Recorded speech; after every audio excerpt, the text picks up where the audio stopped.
სანიაღვრე არხი, რომელმაც ქალაქში რკინიგზის ხიდის ქვეშ წყლის გადინება უნდა უზრუნველყოს რეაბილიტაციის პროცესშია. შპს მილენიუმ ჯორჯიამ პროექტზე მუშაობა რამდენიმე დღის წინ დაიწყო. გაირკვა, რომ ადგილზე არსებული სისტემა სრულად ამორტიზებული იყო. შესაბამისად, სწორედ ამით იყო განპირობებული ის ვითარება, რომელიც ზედიზედ ორჯერ წვიმიან დღეებში რკინიგზის ხიდის ქვეშ, ეგრეთ წოდებულ გვირავთან დადგა. რამაც თავის მხრივ ქალაქში პრობლემები შექმნა. მიღებული ინფორმაციით, პროექტი დაახლოებით ერთ თვეში დასრულდება. ჩვეულებრივად გავჭერით, ამოვიღეთ მიწა, სილით ვავსებთ, მთლიანად სილაში ვსვავთ მილებს და ამის შემდგომ მოყვანილი ყავდა გეოდეზი ორჯერ, აღებული გვაქვს ნიშნულები და მივყვებით ბოლომდე.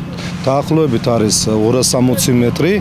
260 მეტრია გასაკეთებელი და ჭებია გასაკეთებელი 10 ჭა. ეს არის სულთლიანად ამისი. რა სიტუაცია დახვეწა?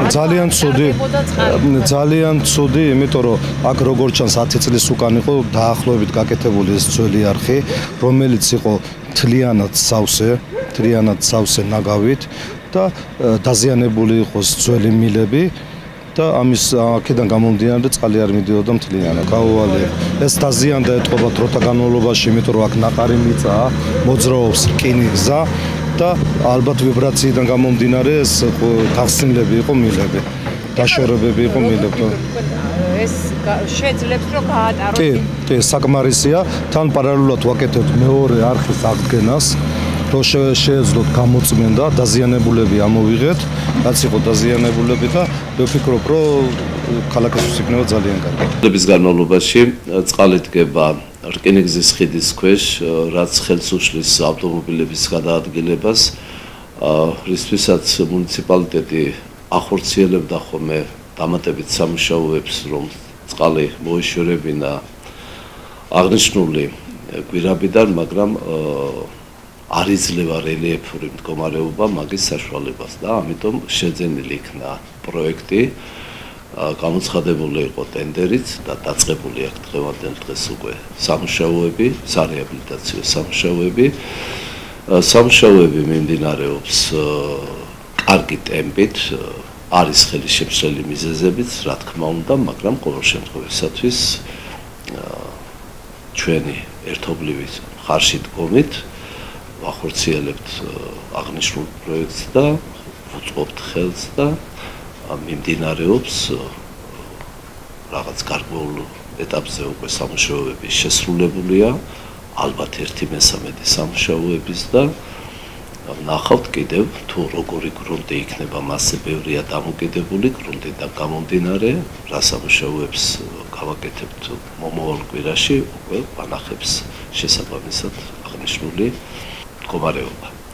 აქედან გამომდინარე, ეს ჩვენ ვიმედოვნებთ, რომ მთლიანად ის პრობლემა, რომელიც წლების განმავლობაში ედგა ქალაქს წინ და ხელს უშლიდა ავტომობილის გადაადგილებას, აღმოფხვრილი იქნება და გვექნება დამატებითი სანიაღვრე არხი.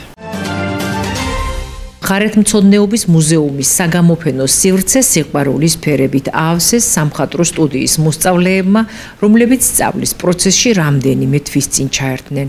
თითოეული ნამუშევარი სილაღის, სინათლისა და ბავშვური გულწრფელობის ნაზავია და აჩვენებს, როგორია შემოქმედებით პროცესში მიღებული თავისუფლება და განვითარების ის გზა, რომელსაც ბავშვები გადიან. 4 თვე არაც ხატავ, მელან მასწავლეთ არაც ავდივარ. ფუნჯი და ხატვა ჩემთვის არის თერაპია.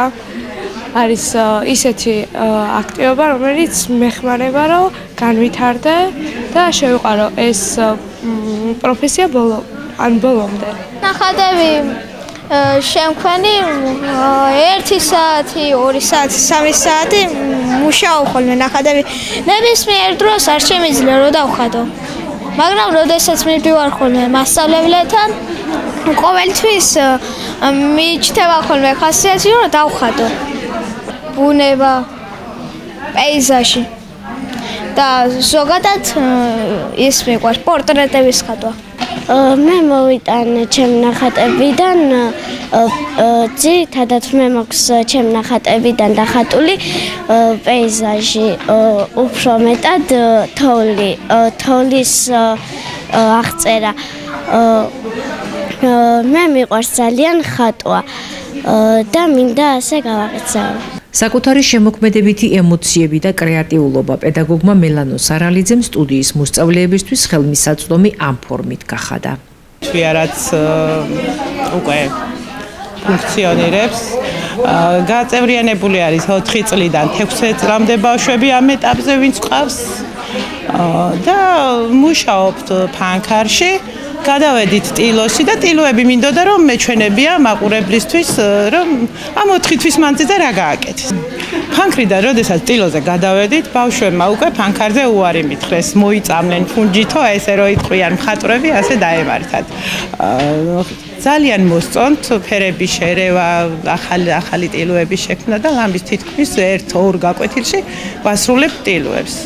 ეხლა უკვე უნდა გადავიდეთ გობელინის ქსოვაზე და ეს მინდა რომ ტილოებზე ხატვა შევაჯამო და მადლობა მინდა მოუხადო ჩვენ მუზეუმის, ადგილობრივ მუზეუმს, რომ დაგვითმო უსასყიდლოდ ეს ჩვენი დარბაზი და ასეთი ლამაზად გამოვფინეთ. მოსწავლეთა ნახატების დათვალიერება დაინტერესებული პირებისთვის ხელმისაწვდომი კვირის განმავლობაში იქნება. თუმანიშვილის კინომსახიობთა თეატრი 45 წლიან ისტორიას მოიცავს. აღნიშნულთან დაკავშირებით გამოიცა ორენოვანი წიგნ-ალბომი შესაბამისი სახელწოდებით, რომლის მხარდამჭერი კულტურის სამინისტროა. პროექტის იდეისა და კონცეფციის ავტორია თეატრის სამხატვრო ხელმძღვანელი რეჟისორი ვანო ხუციშვილი. კინომსახიობთა თეატრი 1975 წელს კინოსტუდია ქართული ფილმის ბაზაზე დაარსდა. მოგვიანებით ოფიციალურად გაიხსნა თეატრალური სახელოსნო კინომსახიობთა თეატრი, რომლის სამხატვრო ხელმძღვანელი იყო მიხეილ თუმანიშვილი. 1996 წელს მიხეილ თუმანიშვილის გარდაცვალების შემდეგ კინომსახიობთა თეატრს ცნობილი რეჟისორისა და პედაგოგის ხსოვნისა და უდიდესი ღვაწლის პატივსაცემად მისი სახელი მიენიჭა. უმნიშვნელოვანესია მიხეილ თუმანიშვილის როლი ქართული თეატრის ნამდვილად მეოცეკვნის ისტორიაში. უდიდესი შემოქმედი იყო, უდიდესი სკოლა შექმნა. ძალიან თაობები გაზარდა და ამ აღზრდაში, აი დღეს რასაც უსმინეთ, იყო მთავარი მუშაობა და სიყვარული.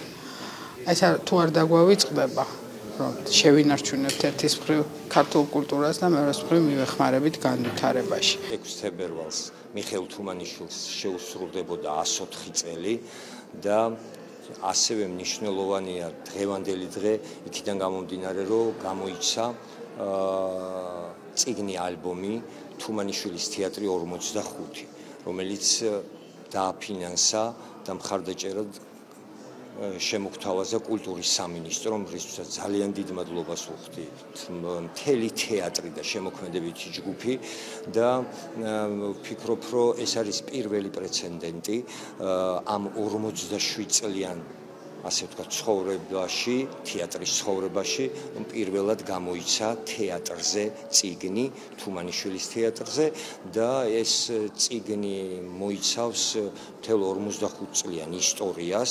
ძალიან ამაღელვებელი დღეა ორმაგად, იმიტომ რომ დღეს გარდა იმისა, რომ ჩვენ აღნიშნავთ ჩვენი ძვირფასი მიხეილ თუმანიშვილის დაბადების დღეს და ვთამაშობთ მის სპექტაკლს, ამასთან დაკავშირებით უბრალოდ დღეს არის კიდევ ძალიან საინტერესო წიგნის დაბადების დღე, რომელიც 2 წელიწადია უკვე მზადდება, სადაც არის თავმოყრილი თუმანიშვილის სახელობის თეატრის 45 წლიანი თავგადასავალი. ეს წიგნი ალბომი მოიცავს აი დიდი ხელოვანის მიხეილ თუმანიშვილის პორტრეტს, მის პიროვნულ პორტრეტს, მის აი ამ პორტრეტის ყველა ეს თავარ მნიშვნელოვან აქცენტს წახნაგს, რომლიდანაც ჩვენს წინაშე წარმოჩნდება აი ამ თეატრის დიდი დამაარსებელი, დიდი რეჟისორი, მასწავლებელი, რომელმაც დატოვა ეს მემკვიდრეობა დღემდე ცოცხალი და მუდმივად ცოცხალი. გავა წლები, მოვლენ თაობები და აი ეს თაობები აი ამ წიგნიდანაც ერთ-ერთი მატიანე იქნება, თუ შეიძლება ესე ითქვას, ერთ-ერთი რაღაცა ისტორიული ანაბეჭდი იქნება ეს წიგნი, საიდანაც ისინი ამ თეატრის და ზოგადად ქართული თეატრის შესახებ უფრო მეტს შეიტყობენ.